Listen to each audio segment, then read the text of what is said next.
Good evening and welcome from Team Learning General Surgery. Welcome to a Monday session because we stopped activities on Monday long ago because we've been very active during first lockdown where we were having about 4 to 5 clinical sessions every day. We cut down once work picked up and everybody got back to their working places. Now, a long felt need of starting something, an operative surgery is what we had wanted. And today, towards that direction, we started a series on anastomosis because that's one of the things most postgraduates would love to do and understand.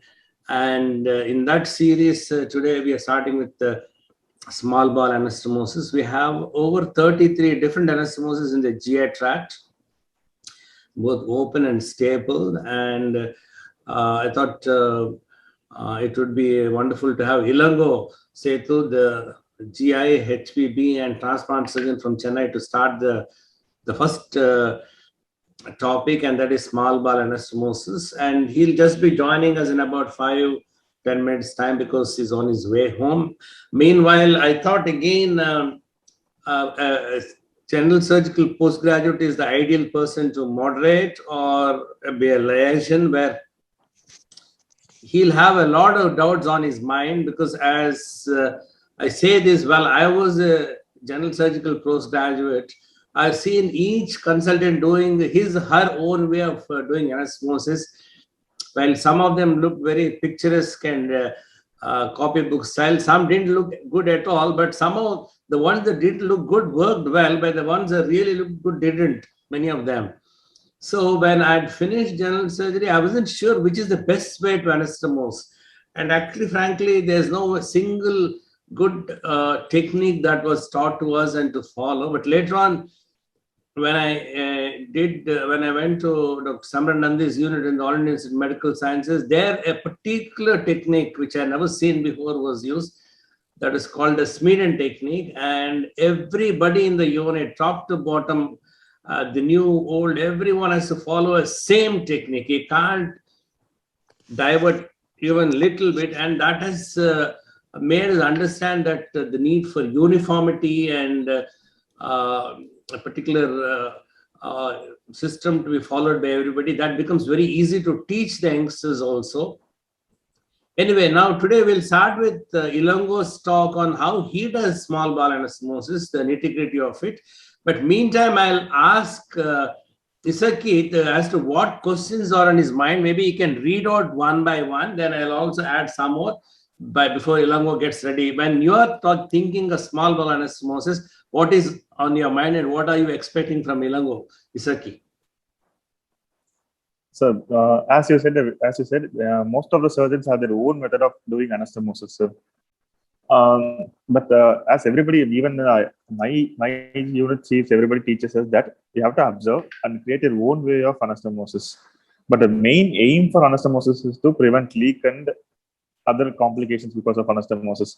So, being a postgraduate, we are supposed to know the various methods or various techniques used by various surgeons for doing anastomosis.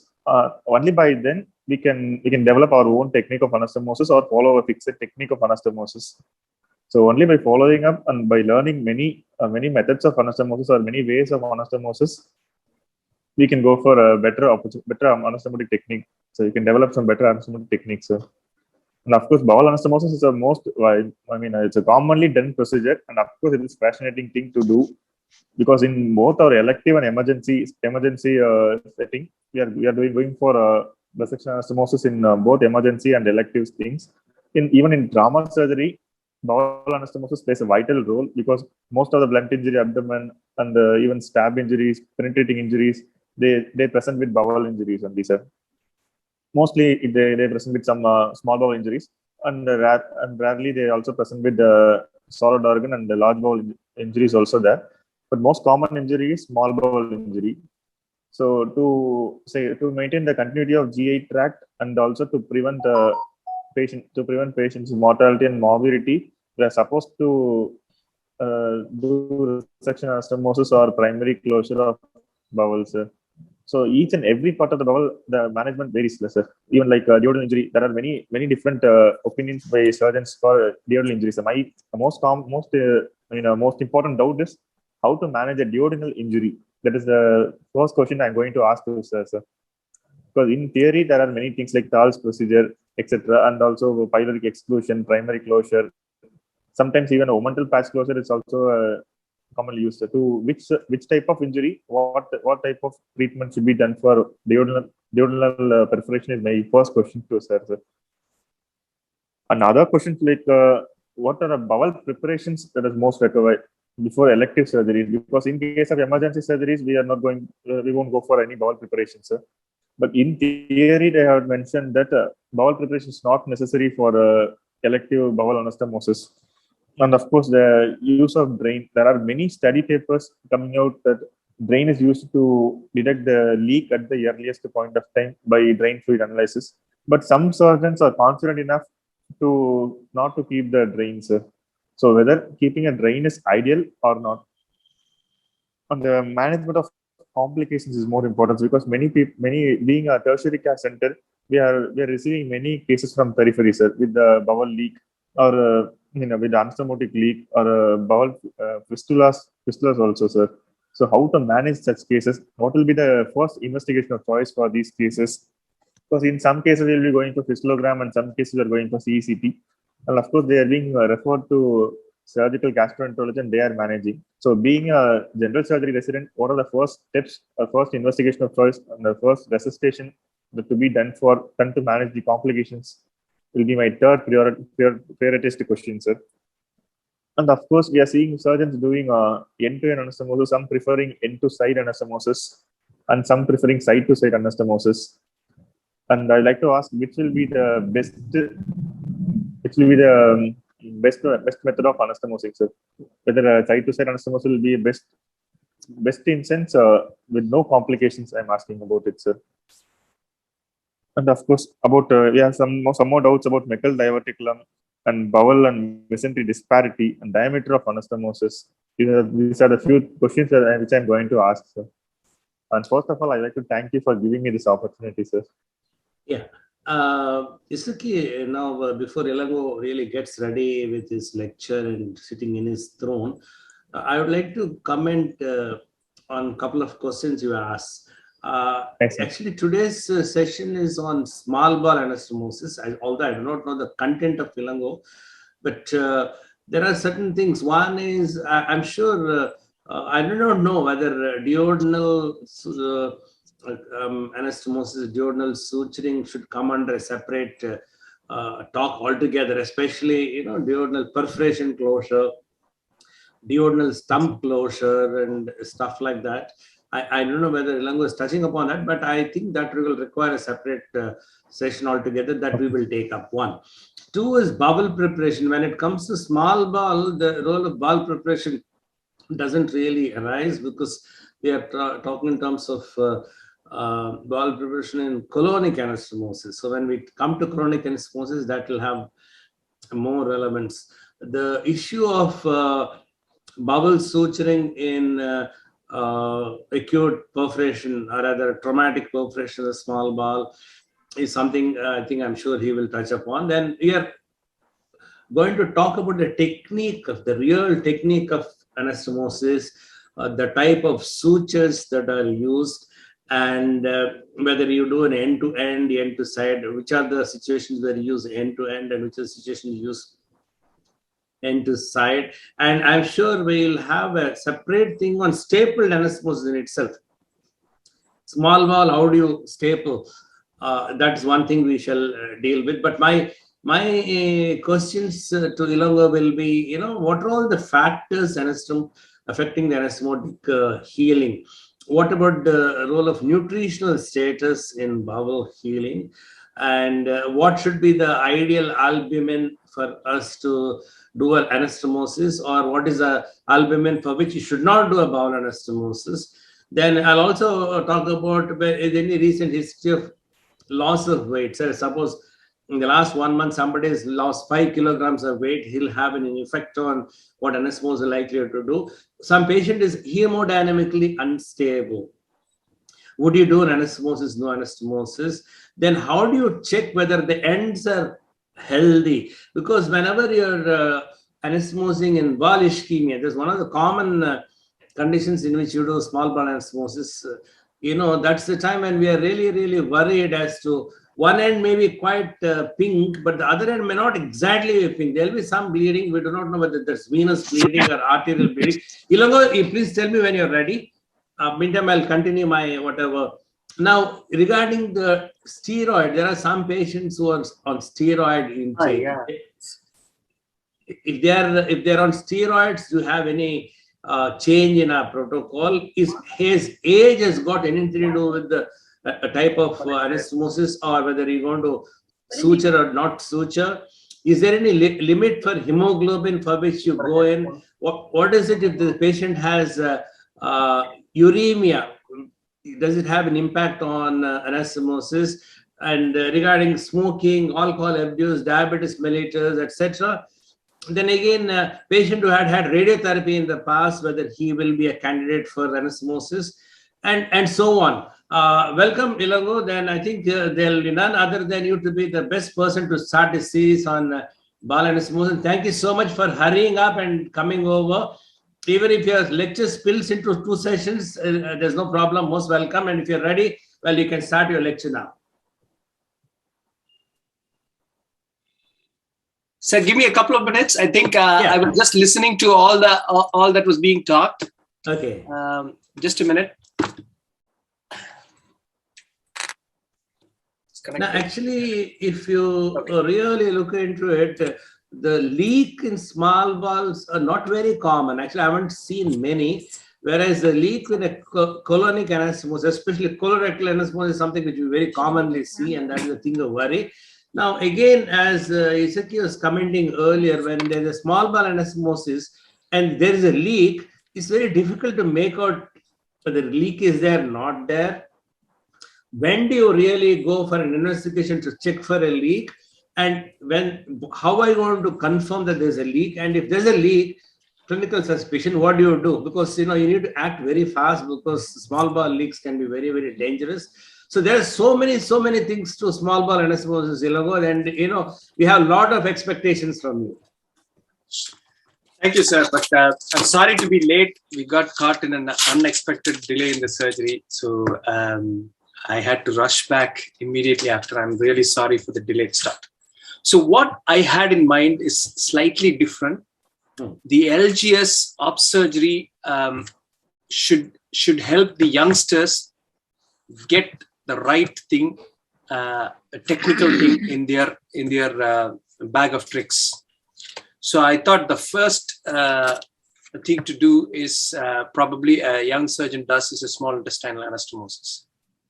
I was listening to Isaki's comments. The points are really well taken, but you don't learn multiple techniques.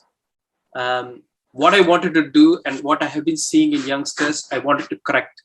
And there are certain things which I wanted to demonstrate properly so that these things can be. Sorry. Sorry. Yeah. Carry on. Okay. So these are the things which I learned over the last 2 decades. The good connections in surgery are the results of practice and repetition. So unlike dissection, it's very difficult to learn by just doing it in the lab. Anastomosis is best learned in the laboratory. When I started doing small bowel anastomosis way back in 1997, I learned a trick from one of my teachers who taught me pediatric surgery. Am I audible? Yeah, you are. Yes, sir. Okay.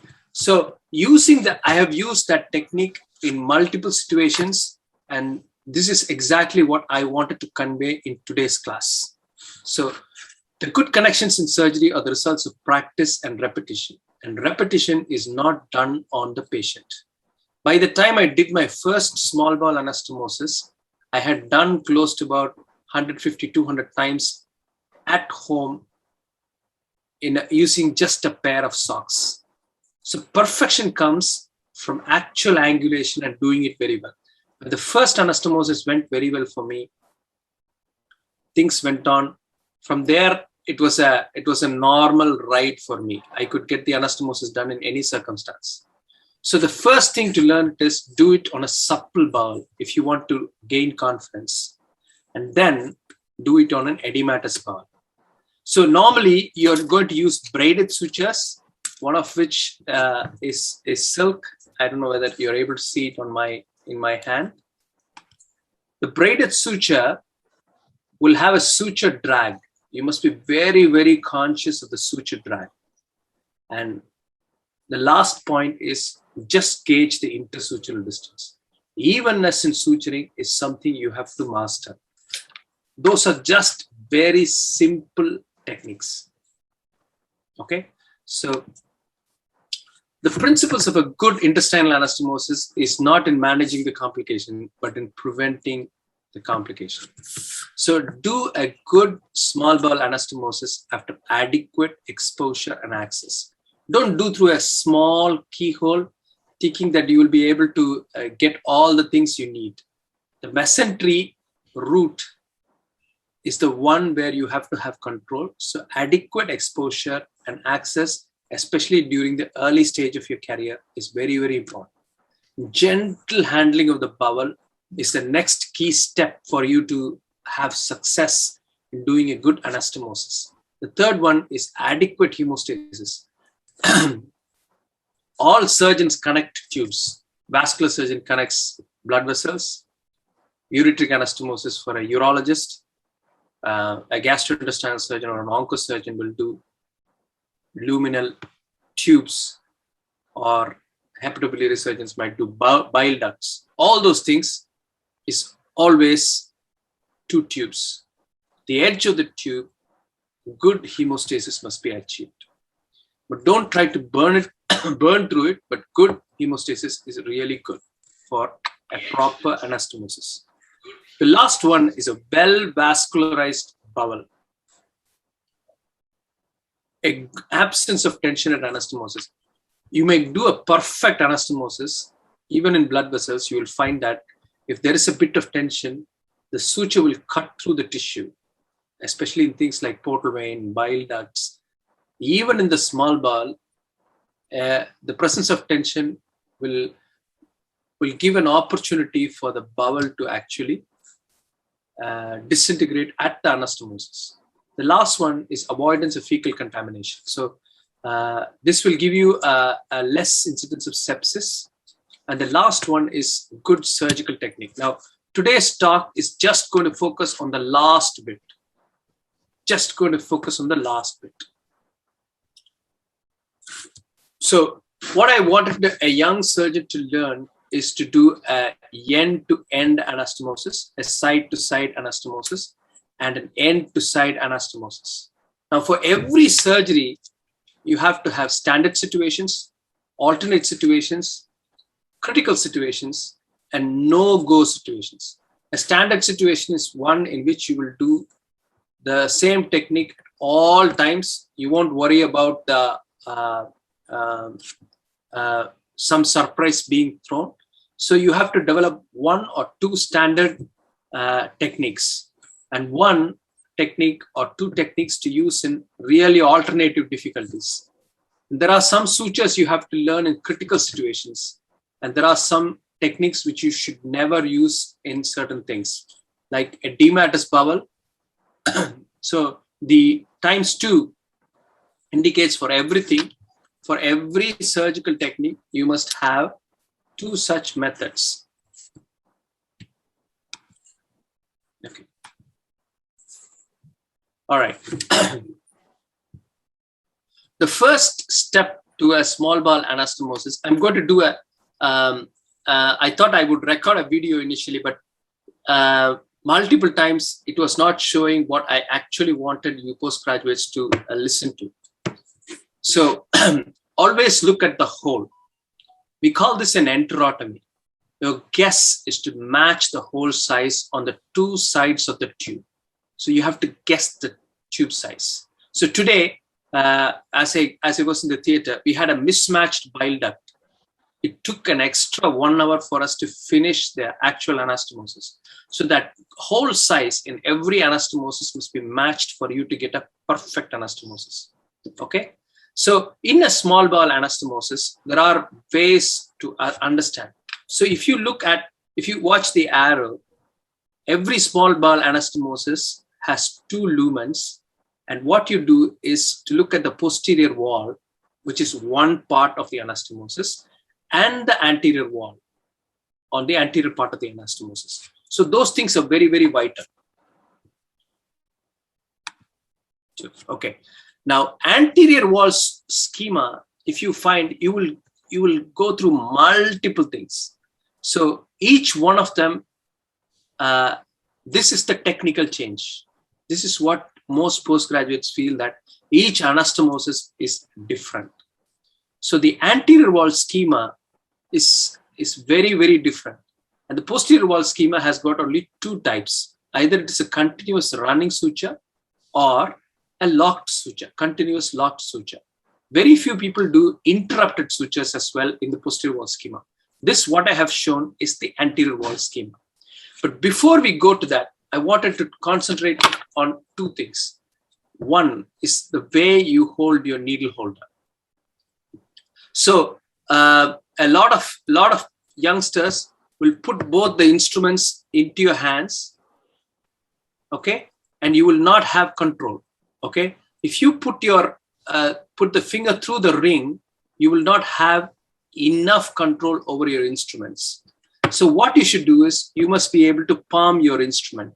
So palming the instrument, I hope my video is clear. Yeah, you can see. Yes. So palming the instrument is very, very vital for you, because the best control for a suturing, I just want you to focus on my hand alone. So the best way to actually handle the suture is to prone your hand. This, when you have a pronated one, there is a good control over the tip of the instrument. And a lot of people, a lot of youngsters feel that their hands are shaking. They may not be good surgeons, but I want you to have confidence.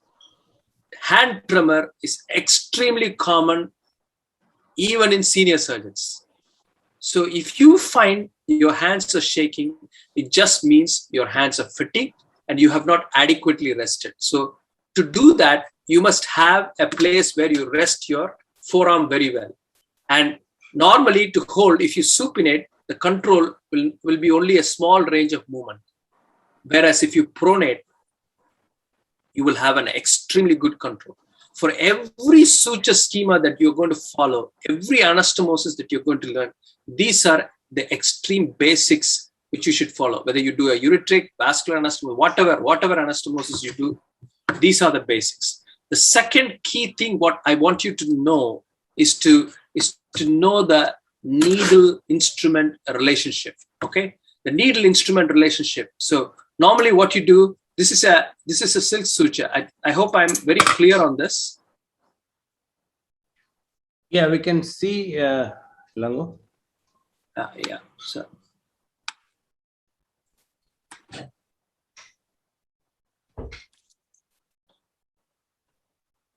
Okay.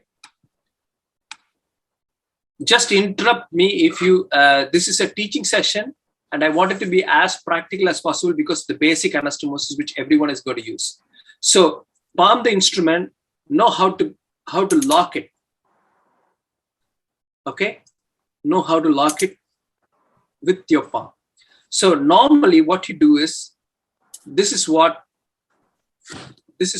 most people do. It's a right angled grip on the needle.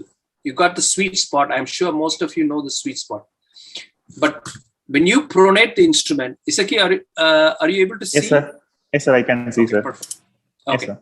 So now what I want you to know is when I come closer, you see how my needle turns anteriorly. Okay. This is a forward loaded needle holder, a needle grip. This will give you the perfect right angle insertion into the tissue, which is very, very important for needle control. This is a trick you have to learn. So this is the first thing you should control. And I'll show you one more thing. If you go just right angles, you don't have to. If you want to backhand the bite, you will go exactly opposite. All you have to do is just twist the tip. Just twist the tip. Just twist the tip. You will get backhand. So you'll get a needle grip very easily. And when you take corner sutures or when you're taking backhand sutures, this is very, very important. I hope I'm very, very clear on this. So the needle instrument relationship is a key for you to do a good anastomosis. All right. So whatever you're going to take, whatever you're going to do. So the second is a needle arm relationship. So whatever you do, I told you the first step is to do pronation. So this will give you the right bite angle. This will give you the right bite angle. What I want you also to know is you have to know how to take it in different angles. Okay. This is a vertical orientation, which you will rarely use in a small bowel anastomosis. And from here, you can go right up to a 180-degree change. This will be very useful in rectal anastomosis. So both those things I want you to follow straight. Now I have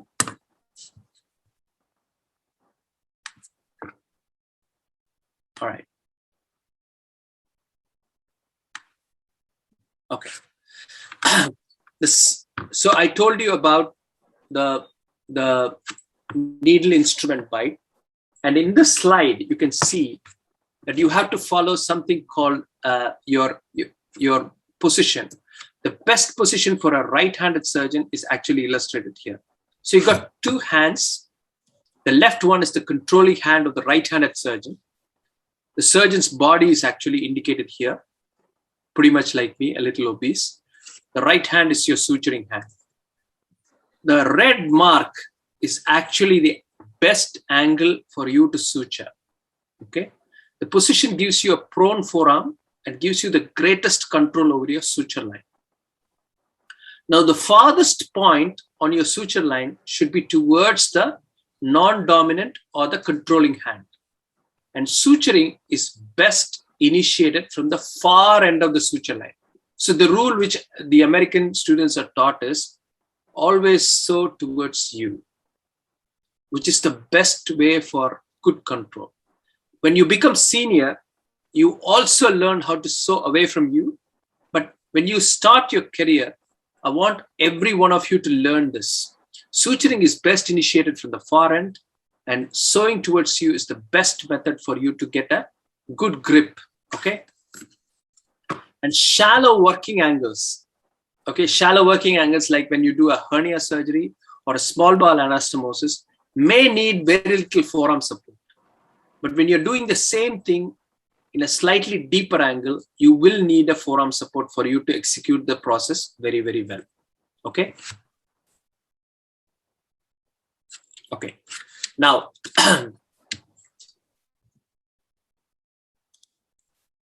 okay, there are two suture start points in a small bowel anastomosis.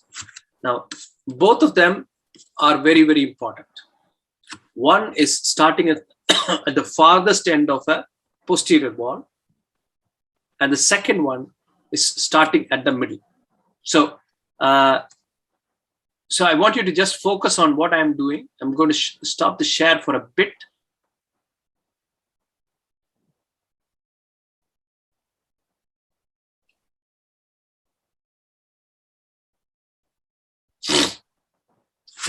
Okay. I hope my my instruments are visible. Yes, sir. Oh, okay. All right. So this is very, very easy for you to set it up in your own room. And this is how I learned to do anastomosis perfectly. So, like I said, your needle relationship should be a forward angle. Okay. So there are two ways of starting it. So start from one end.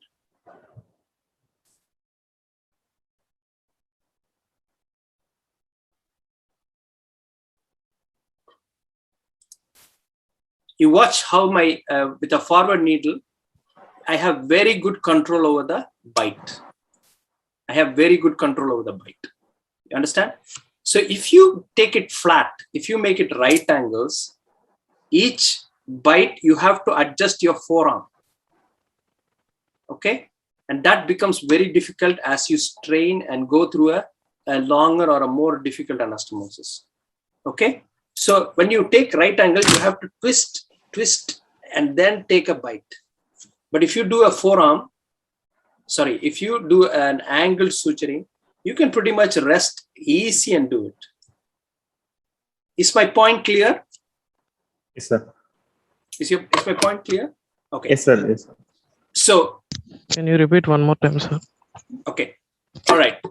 You can stop me any number of times. The whole purpose of this exercise is for you to do the anastomosis perfectly. Now, okay. So this is the normal needle holder. I have put my instrument perfectly at right angles to each other. Okay, the needle. So to take the angle, I have to bend my forearm. Okay. So I take a bite on one wall. Sorry.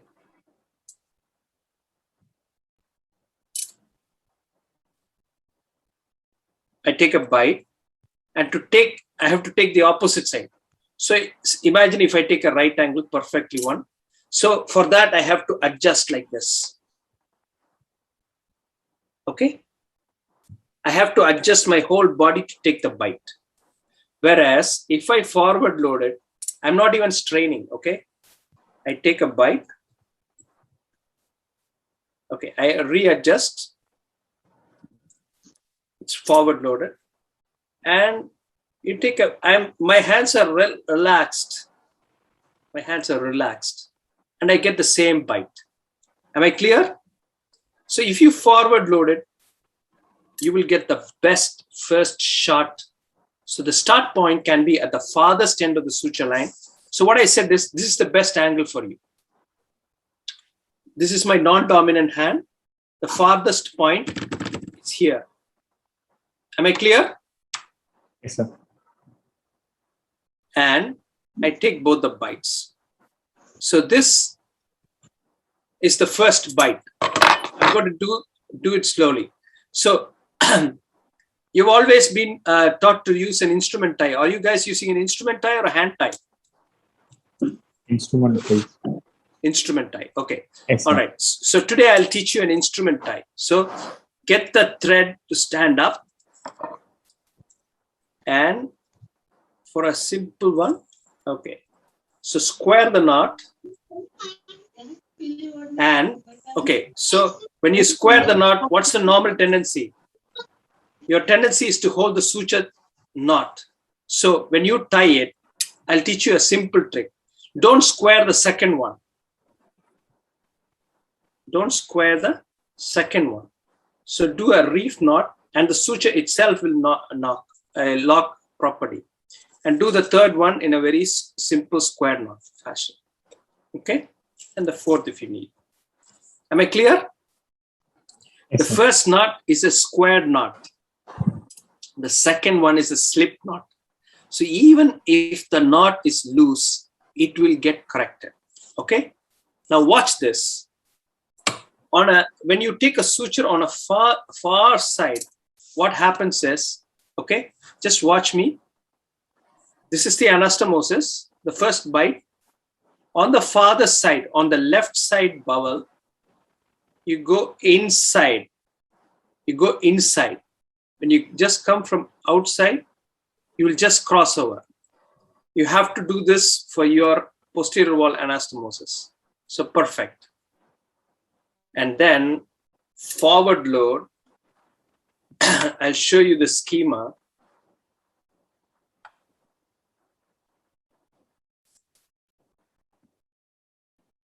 You have to cross over. Am I visible? Yes, sir. if it is not visible, please let me know. Because whatever I took videos of small bowel anastomosis was never ever satisfying for me. I could never do what I wanted to teach you all today. Okay, so your forward loaded suture will make you just go very, very fast. Okay, what I taught you till now was where to start and how to place the second suture. Okay, so the second technique which I want you to learn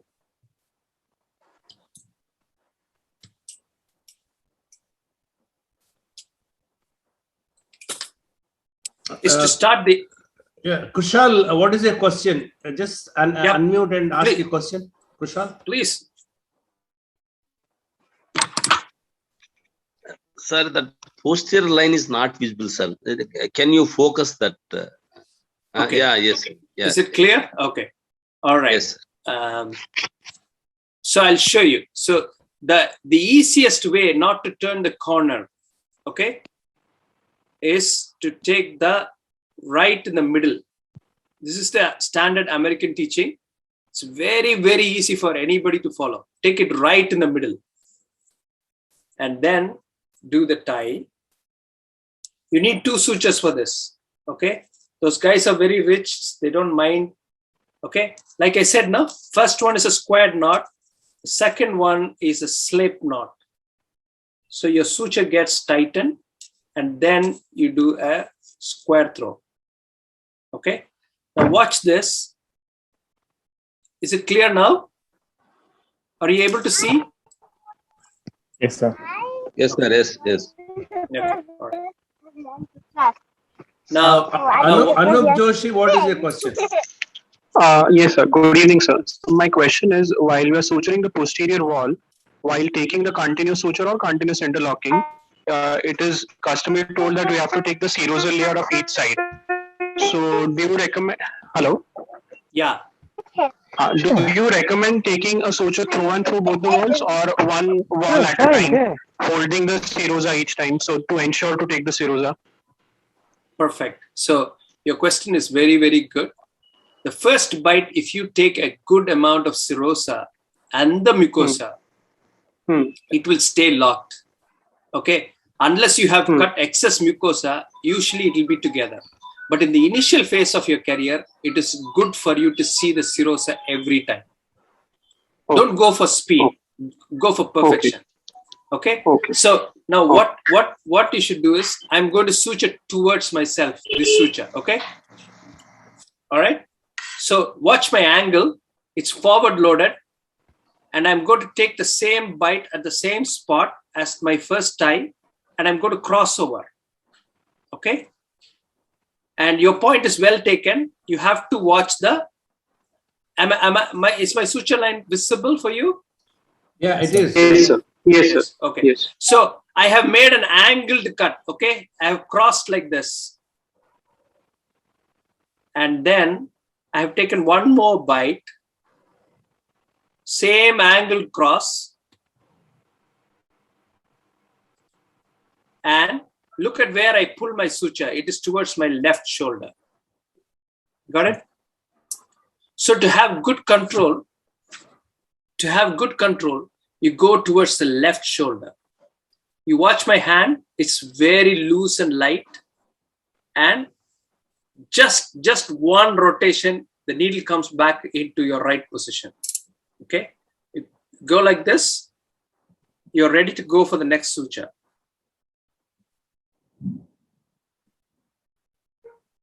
That's totally not visible, sir. Okay.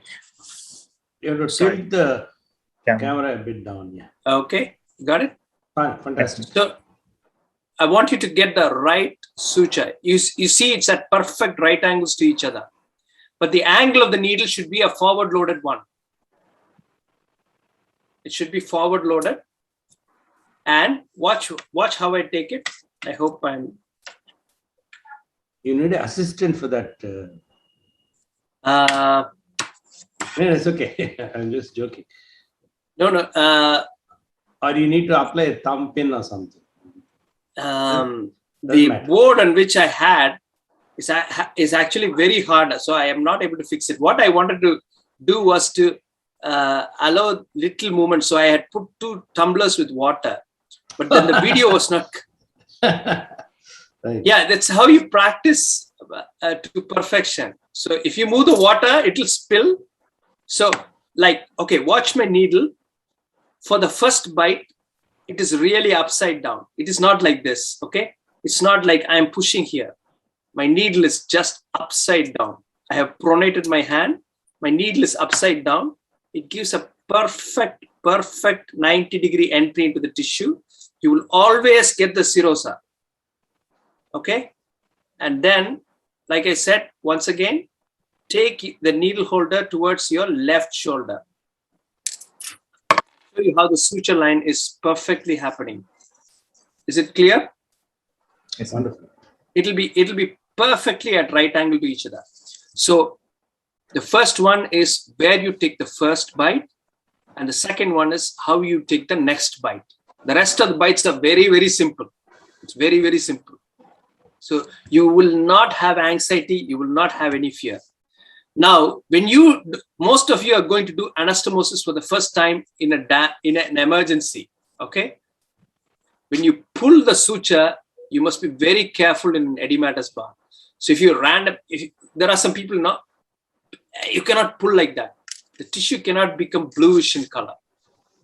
You should develop that feel. That's the key to good surgery. So the third important factor is, the third important suture in a small bowel anastomosis is the corner suture. Okay, so I'm going to go towards the corner, and I'm going to teach you how to take a good corner.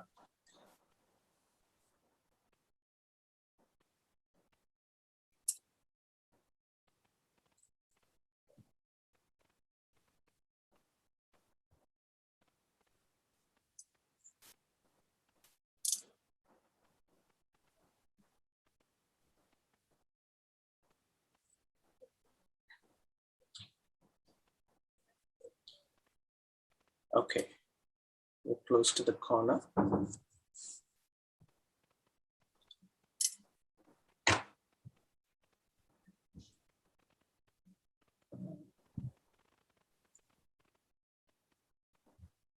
Just a minute.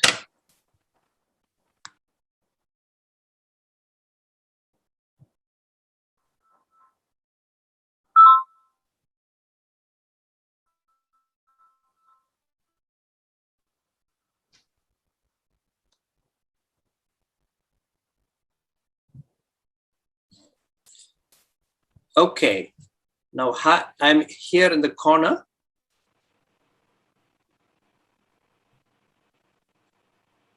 Okay, now can you watch here? I'm towards the corner now, and I'm outside.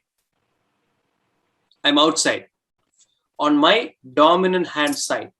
So watch me, it's forward loaded, and I'm getting back into the lumen. I'm getting back into the lumen, and on the outside, it's good approximation. And I'm making a loop on the mucosa, and I'm turning outside at the same spot. That's one method of turning the corner. Got it?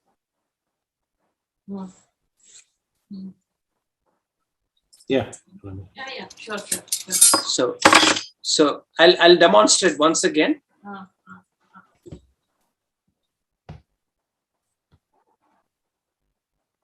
excellent. You can stop me if you have any questions. Yeah, please raise your hands if any of you have any questions. We can interrupt anytime, no problem. This is an operative surgery, unlike a theory lecture where you can ask questions towards the end. Here you can ask as we go on. As we go on, and any number of times, please. Yeah.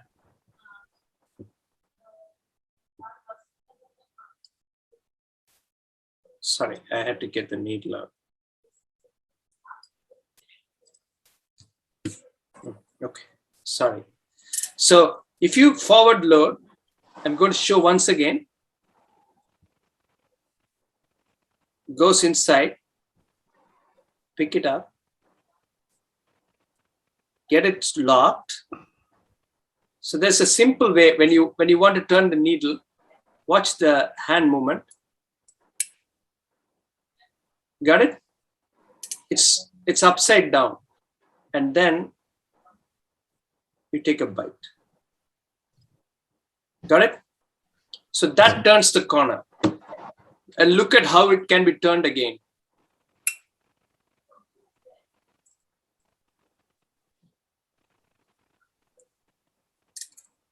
Okay? You can just hold the tip of the needle and just gently pull it in any way you like. This, once you have a mastery of the needle tip, pretty much everything is good. Okay? Now watch my hand. It's pronated. It's pronated. So I'm turning the corner. So if you have a supinated one, you will have to bend your shoulders like this. But if you have it angulated, you can go as angulated as possible. So just lift up.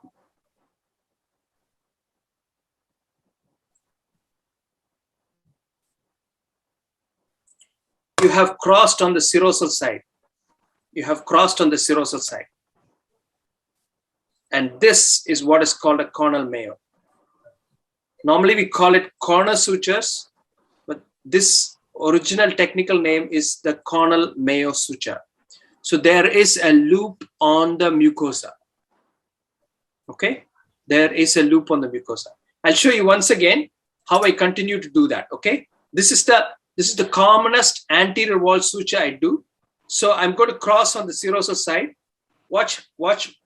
Till now you saw me prone. Now I'm going to backhand it. And the needle goes through. Hold it.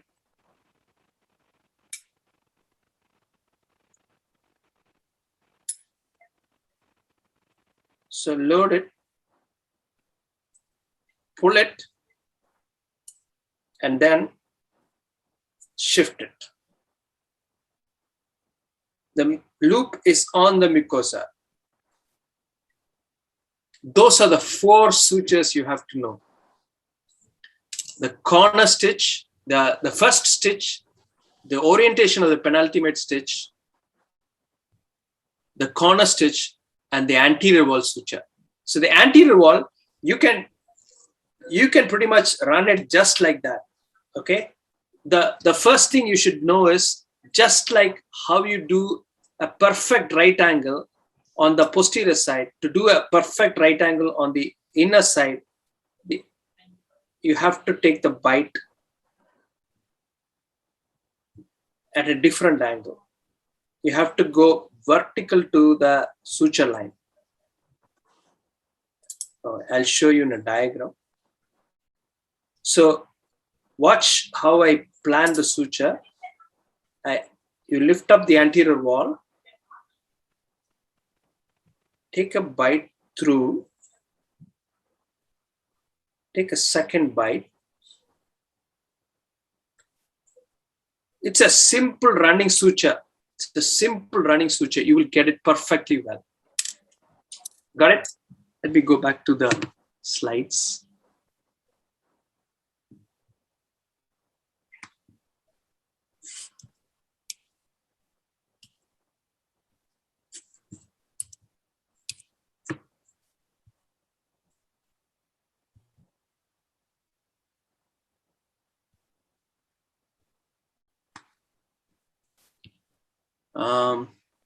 Are you able to see my slides? Sorry.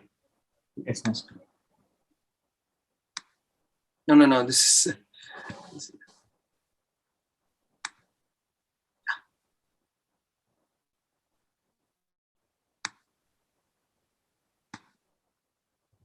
Okay.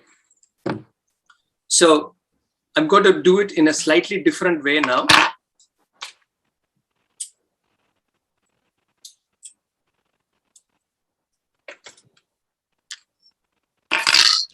There's a question here in the Facebook group. How to invert the mucosa in the anterior layer while suturing? Do you invert the mucosa? Yeah, if you put a cornal mayo, it will invert. The Okay. cornel Mayo suture completely inverts the suture very much. Let me show you. Okay. So look at the last one. Can you see the suture here? Yeah. This is the cornel suture. So it will invariably invert the mucosa. The serosa will be in approximation with every cornel suture. This is the larger sized one. This loop on the mucosa it is fail safe. Right. It will look very beautiful on the surface. The second way of ensuring is to put the second layer lambert. Right. Okay. So that is why I'm very fond of the cornel suture. But for those who use a simple suture, the trick of inverting is to take a larger bite on the serosa and a smaller bite on the mucosa.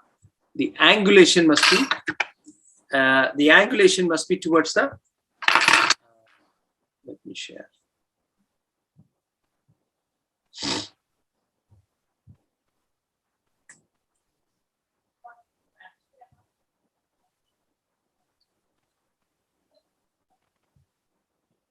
Sir, there is a. There must be a whiteboard. Sorry, I'm not able to get that whiteboard for you. Okay, so that will work. Okay, the last bit of the anastomosis, which everyone should learn, is to do a lambert. Okay, the lambert is the first layer of the anastomosis and the last layer of the anastomosis. So, you have to unshare and show your. I'll stop share. Yeah. Now you. Yeah. Tilt your camera to yes. Yeah. Right. Again, there's a question there. Do you, in your practice, do you do a single layer or two layer for small bowel? I think you'll come to it sometime. Okay, so I am still following the old method. I have not changed this method for years together. I still use a 2-layered anastomosis. We'll come to that a little later. So now for the lambert, the first thing what you should do is every bite of the lambert should blanch the serosa.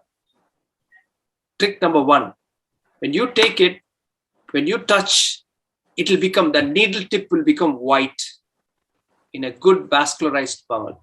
That is when you have hit the muscular layer. Technically, the strongest layer of the small bowel anastomosis is at the submucosa. So you have to touch the submucosa in your lambert suture. Very, very simple one. So the way to do it is look at how the needle goes. The needle is not like this, and I'm not twisting the tissue. Don't twist the tissue. Go along with the tissue. Hold it very gently. Go at right angles to that and come on the same side. Got it? Yeah. The needle, you have to flow with the needle. So it goes right inside and then comes out on the same side. Okay? The trick, what I want all of you to know is the blanching. If you get the blanching right, there will not be any issue with your lambert suture. Take it as far as possible for you to bury the suture. So 2 bites, you're good. It will invert the anastomosis. Okay. Now there is one more trick. Normally we are used to hand sewn anastomosis. We call up, in US it's called a pop-up suture. So, all right. So I have a shorter thread here. So is this the second layer in which you use lambert? Yeah. Yeah, the second layer, the first layer and the last layer, we use the lambert. So I wanted you to remember one thing. You're all used to suturing with the instrument. Do you want to learn how to do a hand knot? So I think it's a little difficult to demonstrate here. No, it's okay. We can make out this. Okay. So the first one I said, no, I crossed and then I put a slip knot. always put a slip knot for the second one. It's a habit. And you can see that suture knot tightening. And then I cross over and do a squared knot. The knot always stays very well. Why this gives me a much better control of the tissue. So I'm going to repeat it once again.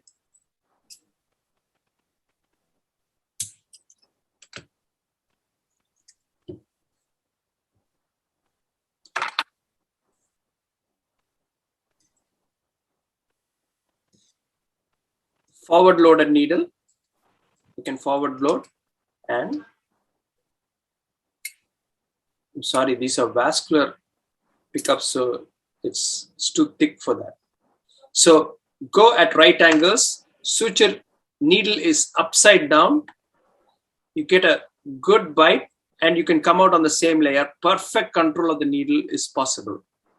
And then pull as much as possible. Same procedure on the other side. Needle is inverted. Go through.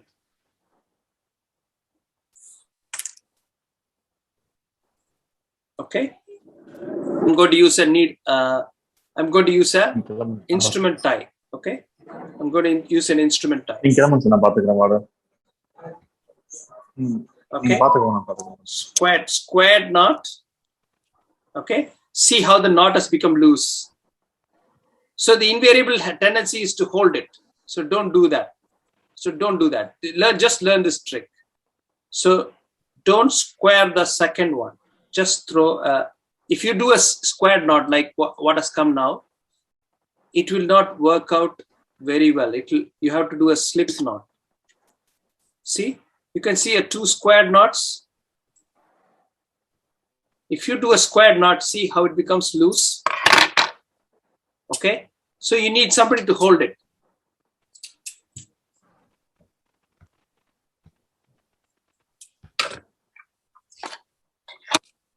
Is that understood?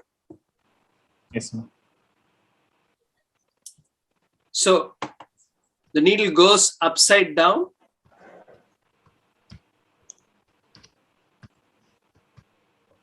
And then takes another bite. You got the lambert properly done. So square the knot.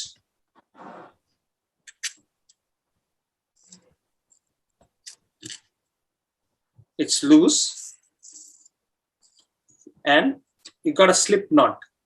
You see how the knot has become tight?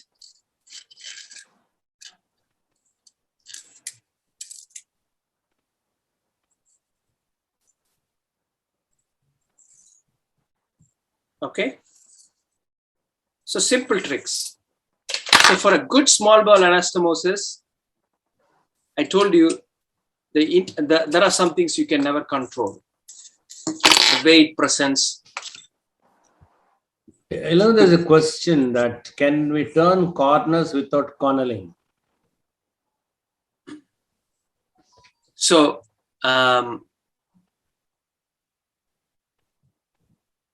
you can actually, but you will just strain yourself. You can do over and over, but it will not be perfect. The reason why we come out on the mucosa on the same side, so I'll show you. Okay.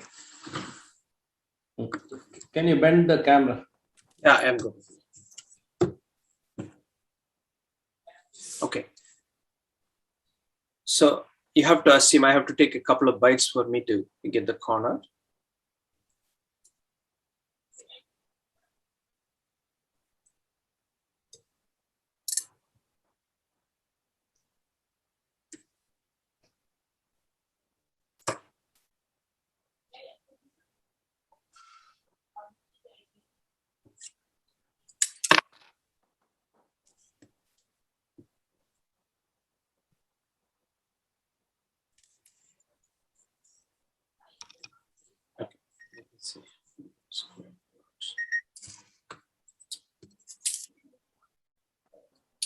Okay, I've kept it loose so that you can see inside. hope this is visible. Yes.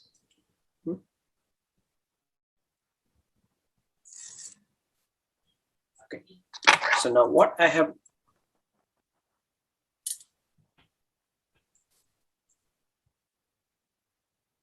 So I'm taking the penultimate sutures.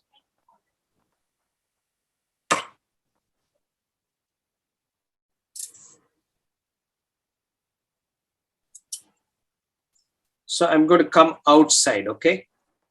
I'm going to come outside.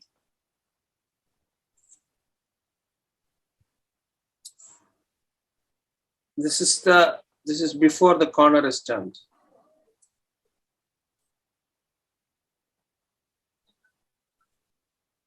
Okay. You take the corner.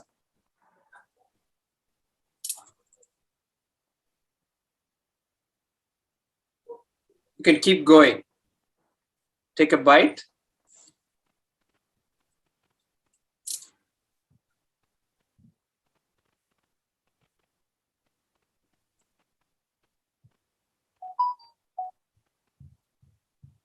So what happens is, this place, you'll find it very difficult to control on the actual tissue.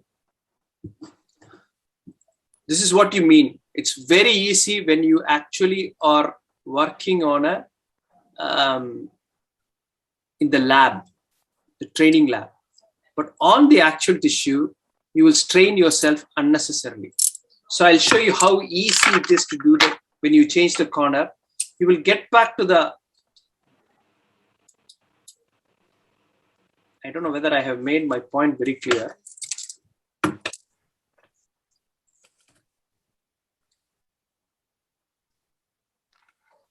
Isaki, are you clear? Isaki? So, yes, sir. Sir is stressing about. Yes, I can. I'm following you, sir. Yeah. Do you have any confusion? Because, if you understand that this is completely different from what you do, what you learn, what you've seen. I'm sure it should be true with all the viewers today in the group that, Ilango is coming up with something which generally most wouldn't have seen or followed. But this is the most ideal way to do, rather. Excellent.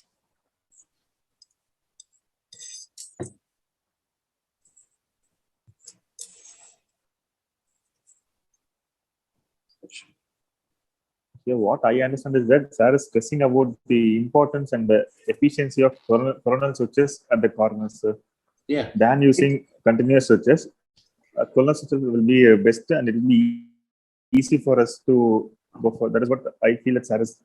Yeah, but is, most coronal of the students do not exactly know what is a corner suture. Yeah. What is it? Right. Yeah, back to you, Ilango. Okay, so I'm going to show you the next corner, okay? Okay, now you're coming inside the mucosa. This is how you will end up on the suture, okay? You are inside. You have to come outside at one point. You have to come outside at one point. So you want to come outside at the dominant side, your right hand side. And that's how the normally, when you don't want to turn the corner, you will come back. But you watch, this is how you have to adjust for the next bite. However forward loaded you are, however, this suture becomes very difficult to take if you normally don't do the corner. Okay?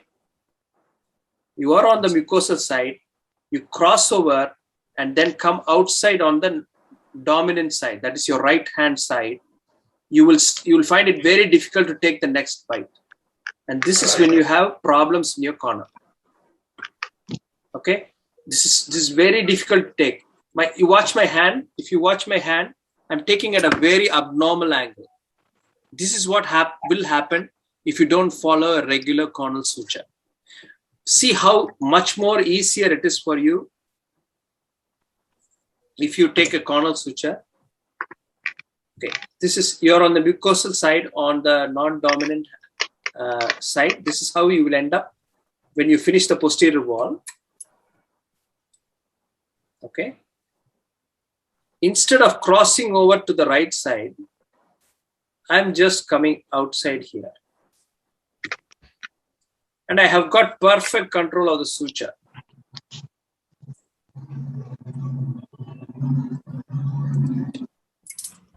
Am I clear? It's much more easier for me to take another bite at the corner. Another bite in the corner, especially if I do a corner suture. So it's not wrong if you avoid the corner suture, but it's much more easier. Okay? So I wanted to show you something which I have been looking at for your teaching.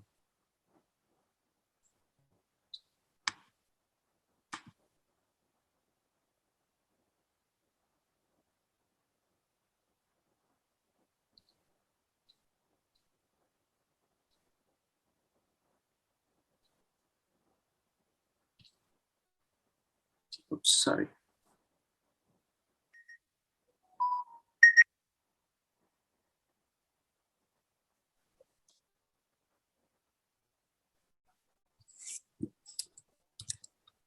Give me a couple of minutes for me to load the video, what I wanted to show you.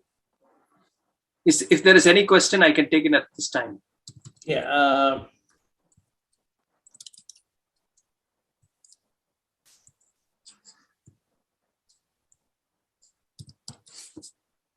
There's one question, Ilango. Yeah, sir.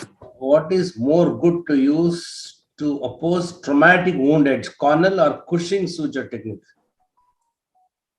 So Cushing is slightly difficult to master. I would suggest you still use the Cornell. If you master the Cornell, it will serve you very, very well in multiple circumstances. Now, Pranay Gupta asks, sir, after Cornell suture at the corner, do we have to continue it onto the anterior layer or can we switch back to continuous simple suture in the anterior wall? So either way you can do. If you want a perfect mucosal inversion and a good serosal approximation, the Cornell suture will achieve that. It will look very good on the table. You can really impress your teachers.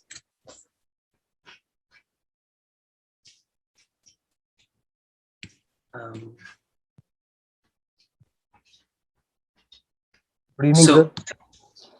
Yeah. Sir, can you please demonstrate the continuous fashion cornel suturing which you did? Okay. You want to see once again? It will tilt the camera a little more. And little more. On the anterior wall, you mean? Sir, when you transitioned the continuous posterior suture into the cornels. Okay. So, okay, I'll show you once again. Now look at the, this is how it's going to look like. Okay. This is the posterior wall. Yes, sir.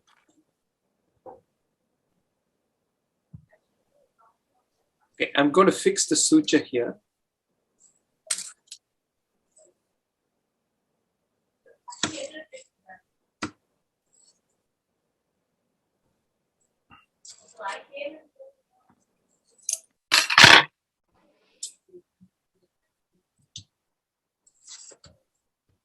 Okay.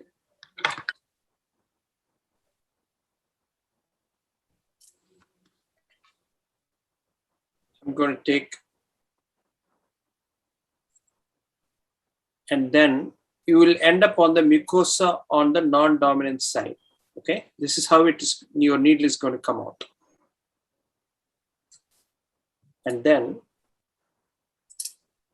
I'm going to go one more bite.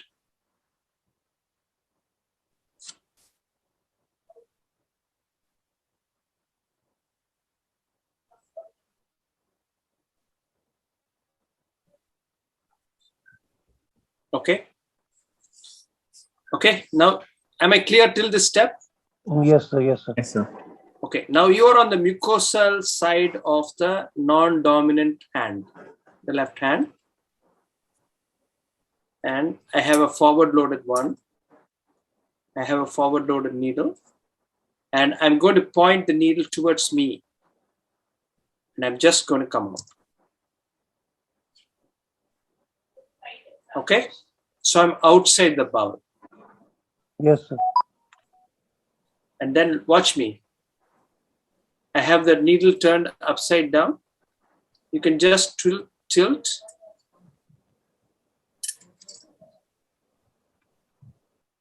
Forward load again. And go just on the opposite side. So you have crossed over to the other side. Okay?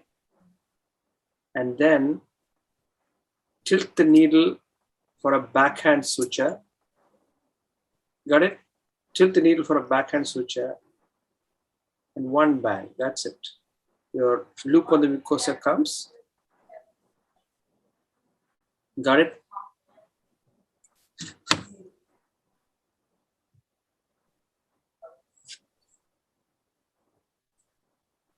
Okay.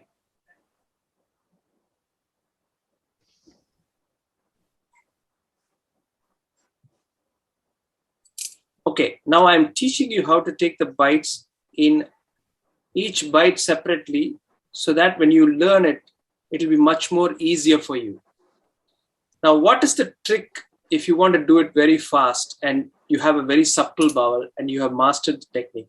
Is to just go like this.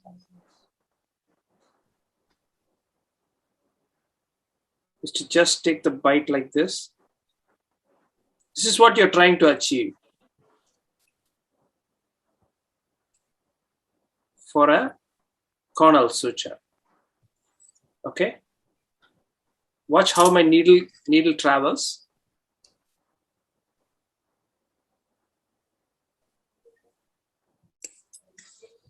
Oh, sorry, I don't.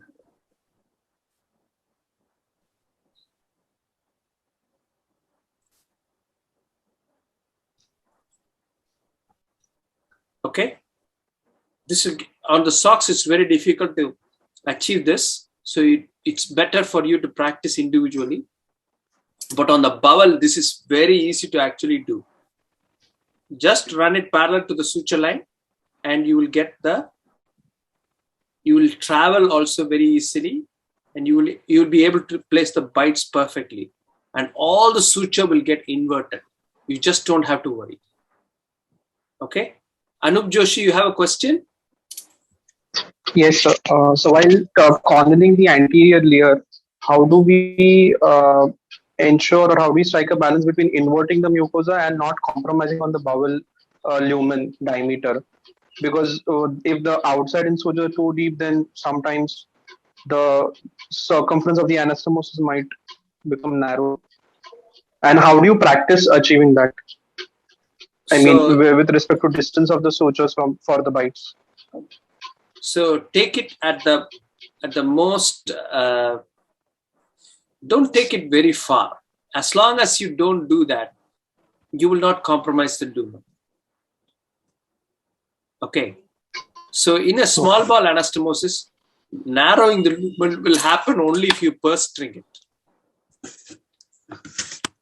Narrowing the lumen will happen only if you purse string the anastomosis. So purse stringing can be easily avoided if you fix the first suture very well, and probably you don't. If you square the knot and not tighten it very much, it's very difficult to do it in a small bowel anastomosis. You can take it from me. You can never narrow the anastomosis. Patta sir, you have anything to add on that? Okay. I have never seen a small bowel anastomosis really narrow. So I'm really at a loss for words here. See, actually, when you're doing 2-layer suturing, and if you invert, a little more than what is, then of course there'll be narrowing. But always you have the imagination test where you do put your fingers, index finger, thumb, and just say, okay, there's a lumen there. But that definitely be narrow. Yeah. Now, I have a few points to make because the way I do is totally different. That's called Smeden, which most people don't do. Maybe next session I'll show you a video of how it's done. But before that, now my questions to you will be, Ilango, is both the layers are continuous, or you have an outer interrupted and inner continuous layer?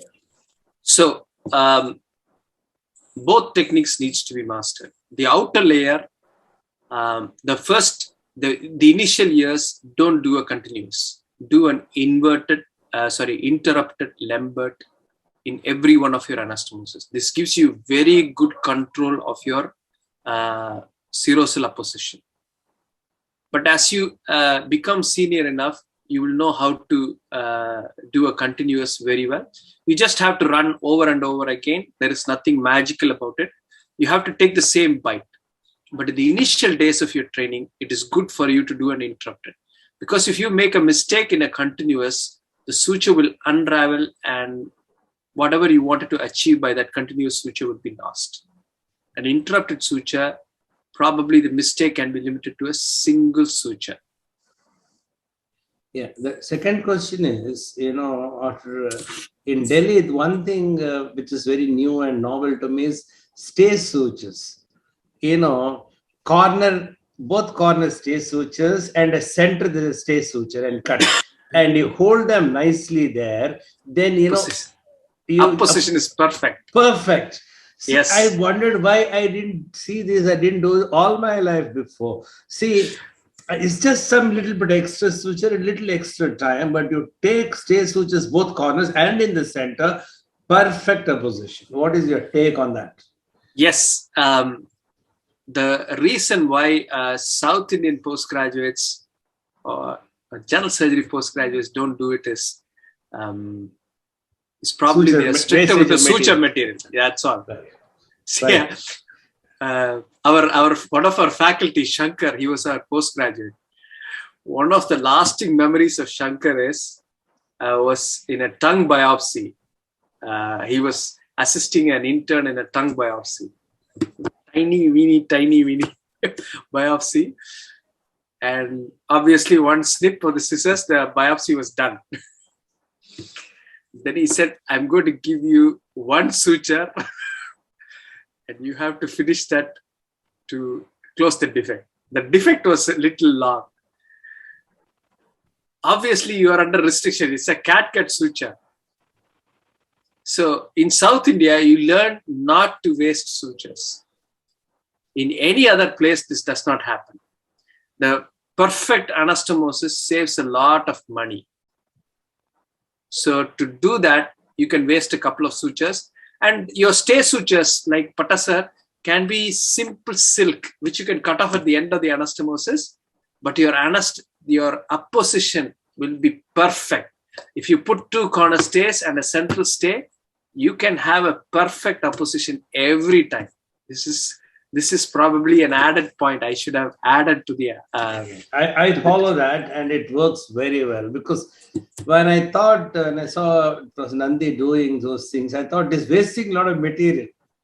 But then at the end of it, I could make out the picture perfect anastomosis, where you can't have any discrepancy, because quite often small bowel you can have a bit of discrepancy when your cut is little oblique, or there's some momentum onto the mesentery is little thick and so on. So I think that's an interesting point. Anybody else want to comment anything? You had wanted to show us a video why it's not working or something, or you would like to? Yeah, the video upload is not working very well. So we can always we'll continue this small bowel anastomosis. Okay, where you can show a real surgical thing. Now that we have a little bit of a revision of what you're shown, because I should admit that I hold my needle holder and the needle is just at right angles. I don't do this forward moving oblique way. I think I'm sure most people don't do that, but of course I have my own way of making myself ergonomic.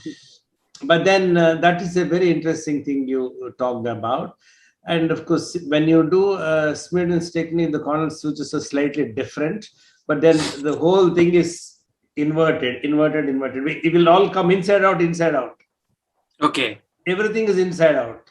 It'll like crisscross, and it Okay. works very well. And yeah, there's a dash. That is a Smearden technique. In the next session, I'll show a bit of video of what I do. But then it's not very easy to actually. You'll all realize that for any of you to do anything new, it takes some time. From what you're doing to deviate, it takes some time. I'm sure all your anastomosis is working well, but that's the most scientific way. You know, what Ilango has taught us the most scientific way. And for the beginners, if you adopt this technique and watch this video again and again, and then start work. I think there's another interesting thing which he said is that you try on a pair of socks at home 100 times. You know, you have all the liberty to do that in any waste as much suture as you want, but then when you come onto the table, you know, you'll be a different person altogether. I think that is a very interesting thing which generally most people wouldn't have done. They all want to have some sheep intestine or something. You know, it's not very easy to get. You can try this technique very well. Have a needle holder, have a suture, and then you can keep going. And Ilango, next session, we'll continue this. Okay, sir. I want to show some videos for them. That's right. Then I'll also try come with a Smearden which somebody wanted to know how was it done. So we shouldn't confuse people too much by showing too many techniques. They should know at least 2 basic techniques which they can effectively use day in, day out. Yeah. And if you can bring in a little literature on the sutures, small bowel sutures, that'd be nice, because that will conclude the session on small bowel anastomosis that we'll do next Monday. If you can, sir. Right. And again, Ilango, I think we've been more than an hour, quarter, and you know, and especially I should thank you so much for rushing from your transplant and then catching up with us. Wonderful. Thank you so much.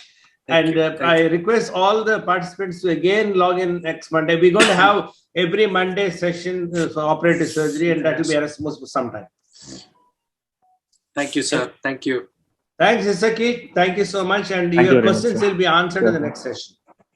Sure, sir. Thank you very much, sir. Thanks. Thank you. Thanks, everyone.